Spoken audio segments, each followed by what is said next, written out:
The night Lorraine Beaumont Cross walked into the Hargrove Grand and was told to leave, she didn't raise her voice. She didn't have to. But we'll get to that. It was a Thursday evening in late October, the kind that settles over Atlanta like a gray wool coat, cold at the edges, heavier than it looks. Lorraine had been traveling since 6 that morning. A deposition in Cincinnati that ran 4 hours over schedule, a connection through Charlotte that barely held. By the time the cab pulled up to the Hargrove Grand on Peachtree Street, she had exactly 2 things on her mind. A hot shower and 7 hours of sleep before the conference started at 8 the next morning. She stepped out of the cab in her travel clothes, dark slacks, a simple black blazer, no jewelry except the small gold studs her mother had given her decades ago. Her carry-on was sensible. Her shoes were flat. She looked, by her own later admission, like a woman who had been awake since before sunrise and was done pretending otherwise. The Hargrove Grand was the kind of hotel that took its own reputation very seriously. Marble floors. A chandelier in the lobby that probably cost more than some people's homes. The scent of something expensive being diffused through the air vents. Lorraine had stayed there twice before, years ago when it was under different management. She'd chosen it this time because the conference rate was reasonable and the location was convenient. She didn't know yet that the management had changed again 6 months prior. She didn't know yet what that would mean for her evening. The lobby was quiet. A couple checked out at the far desk. A bellman moved luggage near the elevator bank. Behind the main check-in counter stood a man in his mid-30s, blonde hair neatly parted, a name tag that read Derek, assistant manager. He was straightening something on the desk when Lorraine approached. He looked up, and for just a half-second, the kind of half-second that people notice but rarely name, something shifted behind his eyes. She set her confirmation printout on the counter, checking in. Beaumont Cross. Reservation for 2 nights. Derek looked at the paper, then at her, then at his screen. He typed something slowly. I'm not seeing that. Lorraine had heard those words before in other contexts, other counters, other rooms. She stayed calm. It was booked through the conference block, the Southeastern Legal Professionals Conference. The confirmation number is right there at the bottom. Derek looked at the number, typed again. I see the conference block, but this name isn't populating correctly. Could be a hyphen issue. Try just Beaumont or just Cross. He tried neither. What he did instead was glance toward the far end of the lobby, where a man in a security uniform, thick through the chest, a jaw like a cinder block, was leaning against a pillar doing something on his phone. Derek didn't call out to him. He just looked. And the security guard, whose name tag read Ray, seemed to feel the look because he pocketed his phone and began moving toward the desk. Lorraine noticed all of this. She noticed the way Derek's spine straightened slightly when Ray arrived. The way Ray positioned himself, not behind the counter, but to the side of it, closer to her than any security concern would require. Is there a problem? She asked. Ma'am, Derek said, with a particular brand of patience that isn't patience at all.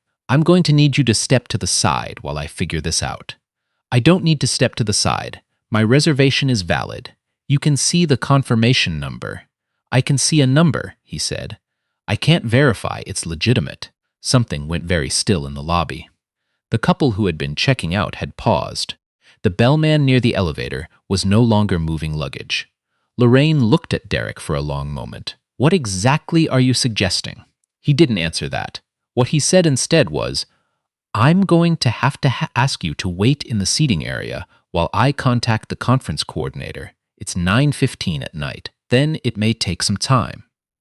Ray, to his credit or discredit, depending on how you look at it, said nothing. He just stood there, a presence, an implication. Lorraine set her fur bag down. She folded the confirmation printout once and placed it on the counter. I'll wait, she said, but I want you to understand something. That confirmation is legitimate. My reservation exists, and what you're doing right now has a name, whether you want to call it that or not. Derek's jaw tightened. I'm just following protocol.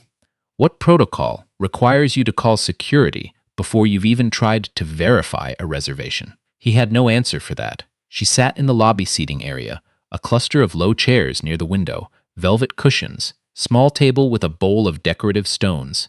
And she waited. She did not take out her phone to scroll. She did not check her email. She sat with her hands folded, her carry-on at her feet, and she watched the front desk with the specific quality of attention she had spent 31 years developing in courtrooms. 15 minutes passed. Derek had made one phone call that lasted 40 seconds. He spent the rest of the time appearing busy in the way people appear busy when they are hoping a problem will leave on its own. The problem had no intention of leaving. At 9:34, a woman came through the side door behind the desk, the manager's office, from the look of it. Mid-50s, reading glasses pushed up on her head, a blazer thrown over what were clearly casual clothes. Underneath, she'd been called in, or she'd been nearby and summoned. Either way, she had the look of someone who didn't yet know what she was walking into. Her name tag read Patricia K. Line, General Manager. She looked at Derek. He said something quiet. She looked at the seating area. Her eyes found Lorraine. Patricia Klein crossed the lobby and stopped at the edge of the seating area. "Ims, Beaumont Cross," Lorraine said. "I apologize for the confusion. We're having some issues with our reservation system. Your reservation system has my confirmation number, my check-in date, my checkout date, my room preference, and a charge already pending on my credit card," Lorraine said evenly. "That's not a system issue." Patricia Klein said nothing. "I've been standing at your counter for 35 minutes. Your assistant manager called security before he called the conference coordinator. He told me he couldn't verify whether my confirmation was legitimate." Lorraine let that word land. "I'd like to know what made it seem illegitimate to him. I can assure you it wasn't. I'm not asking for assurance. I'm asking for an explanation." The lobby was very quiet now. 3 other guests had drifted in during the wait, and all of them were paying close attention in that particular way people do when they want to watch without appearing to watch.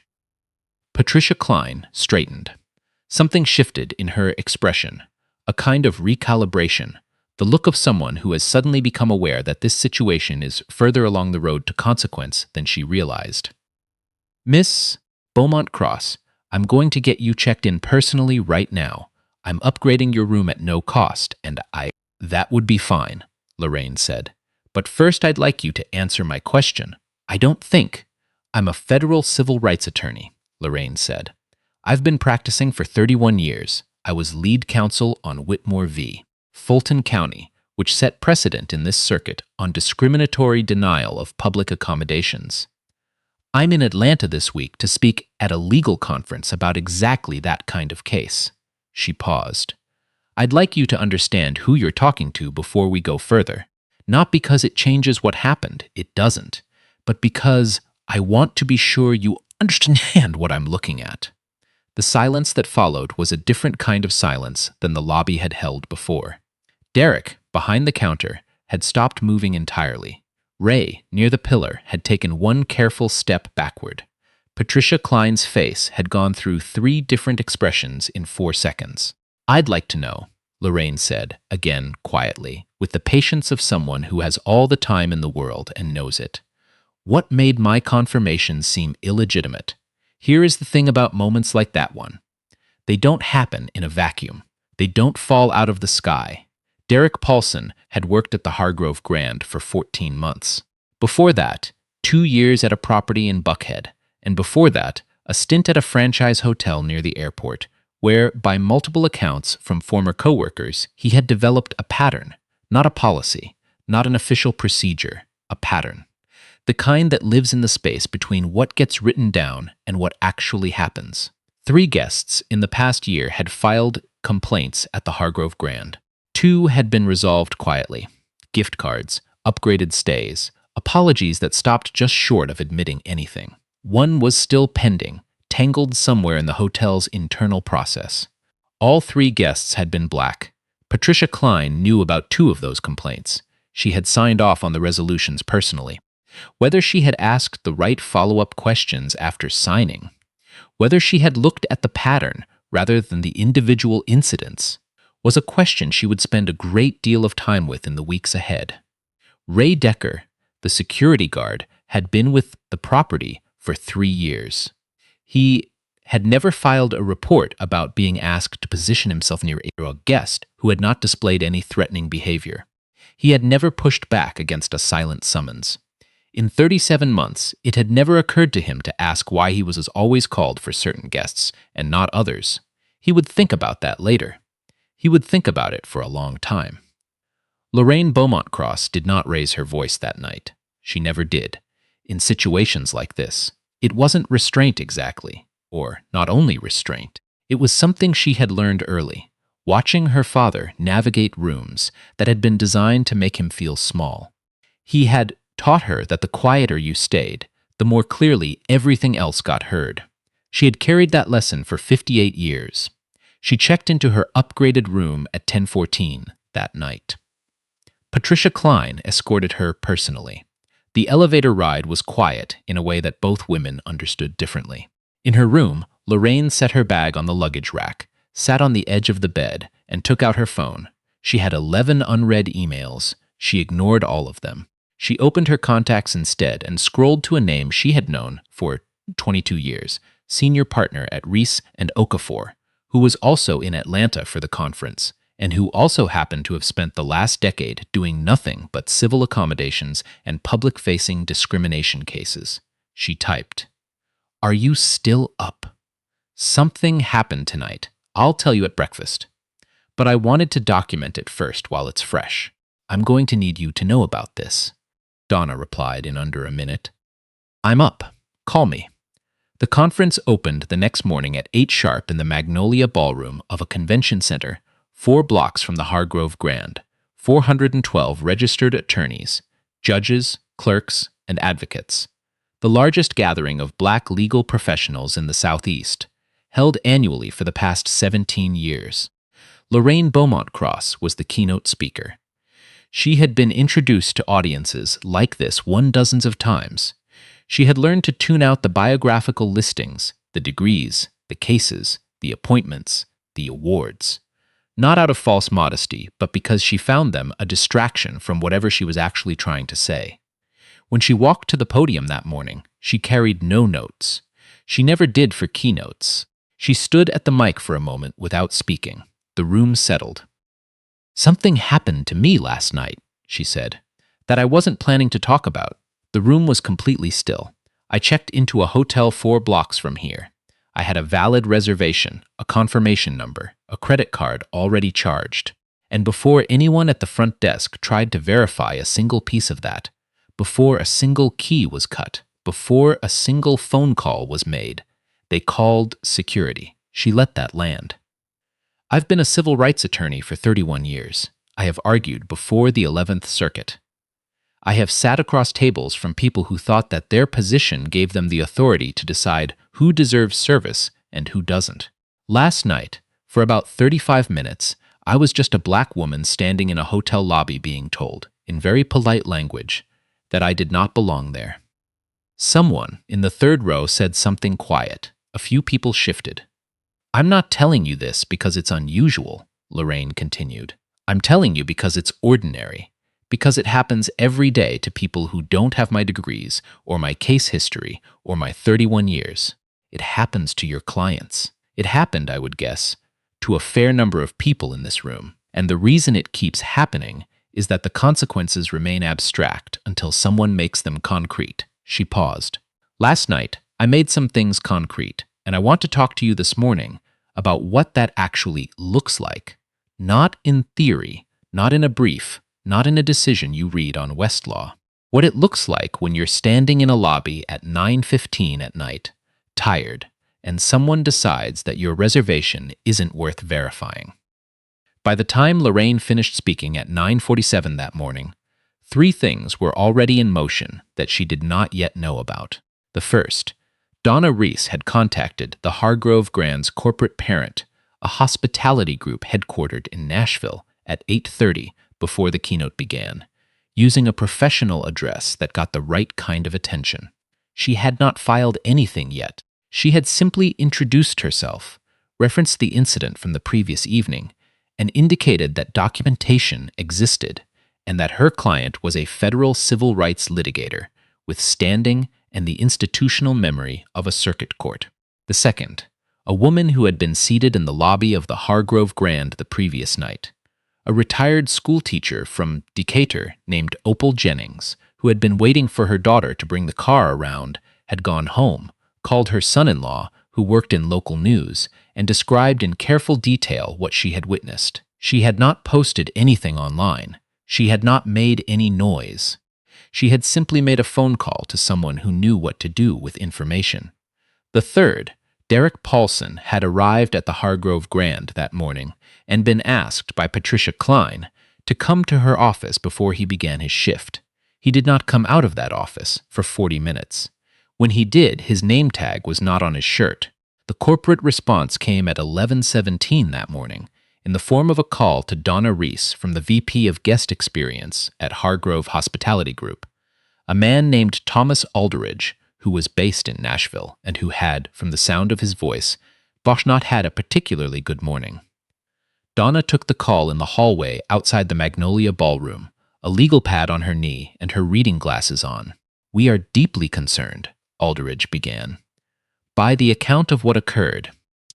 "I'm going to stop you," Donna said pleasantly, "because I've heard this opening before, and I'd like to use our time well.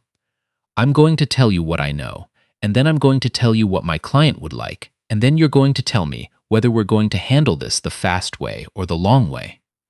A pause. "All right. Your assistant manager delayed a valid reservation check-in for 35 minutes.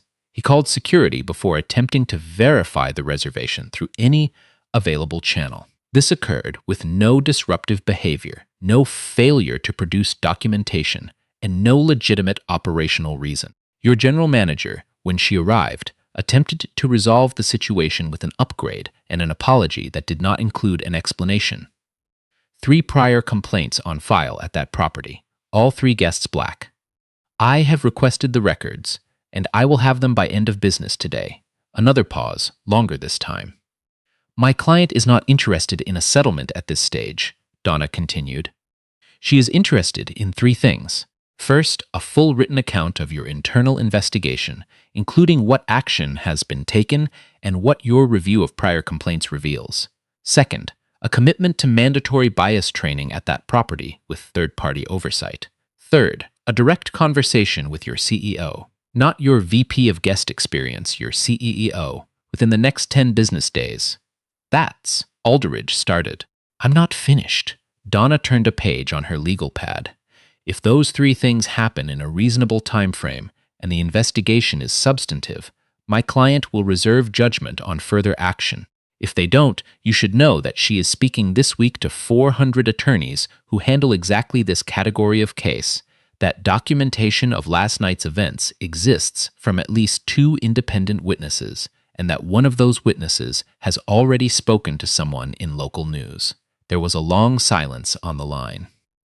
"I understand," Thomas Aldridge said, finally. "I thought you might," said Donna. Derek Paulson was not the whole story.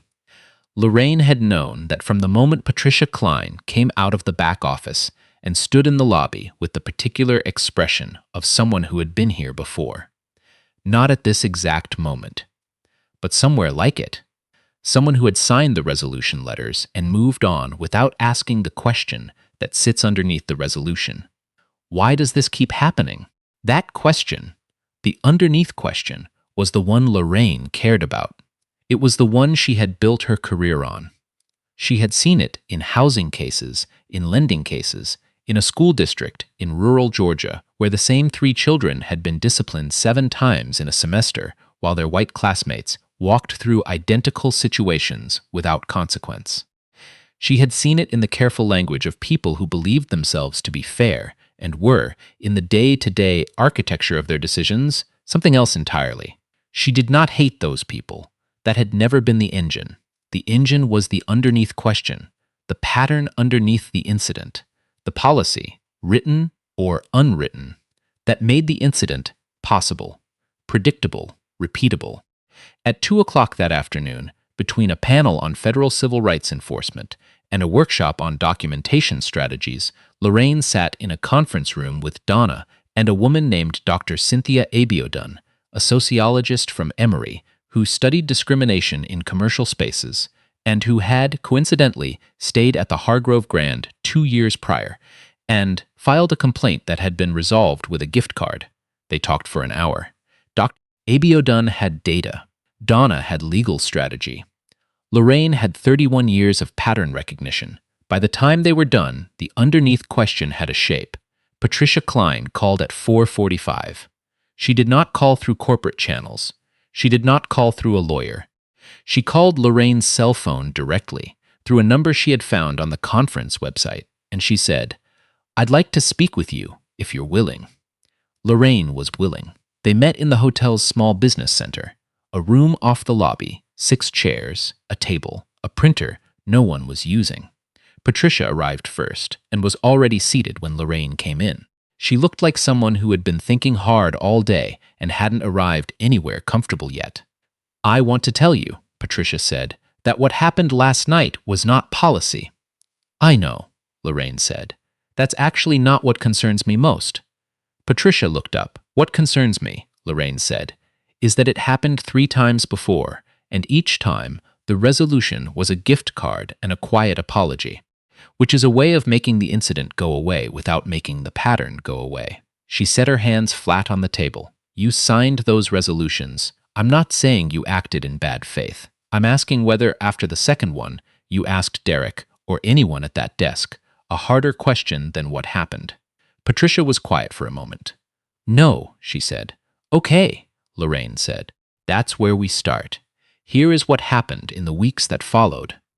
Derek Paulson's employment at the Hargrove Grand ended the morning after the incident. The investigation that Patricia Klein initiated, before corporate asked her to, which mattered, turned up documented records of the prior 3 complaints, 2 internal emails that raised concerns which had gone unaddressed, and a pattern of guest complaint clustering on certain shifts. Hargrove Hospitality Group engaged a third-party diversity and inclusion firm, not because Thomas Alderidge was moved by conscience, but because Donna Reese's 10-day deadline and the quiet presence of a local news inquiry created the kind of mathematics that corporate boards respond to. The training program was mandatory. The oversight was real. The conversation with the CEO happened on a Tuesday morning. Lorraine Beaumont Cross sat at one end of a conference table in Nashville and said very little for the first 20 minutes, which was, as anyone who had worked with her knew, the most effective thing she could do. By the time she spoke, the CEO had already said 3 things that he would spend the rest of the meeting trying to qualify, and she had noted all of them. The case, if it became one, was never filed. Not because it went away. Because what Patricia Klein did next was the thing that changed the arithmetic. She went back to the 2 guests who had received gift cards and apologies. She called them herself. She did not send a letter, did not have a lawyer draft something. She called and she said, "I owe you more than what you got. I'd like to talk about that." Both guests were willing.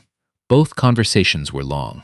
One of them resulted in a formal meeting with Hargrove Corporate that was uncomfortable for everyone in the room and ended with an agreement that was more than a gift card. The other guest said she just wanted to know that someone had asked the question. Patricia told her that someone had. That was enough. For her. Ray Decker, the security guard, put in for a transfer 2 weeks after the incident. He did not talk about why, publicly or otherwise.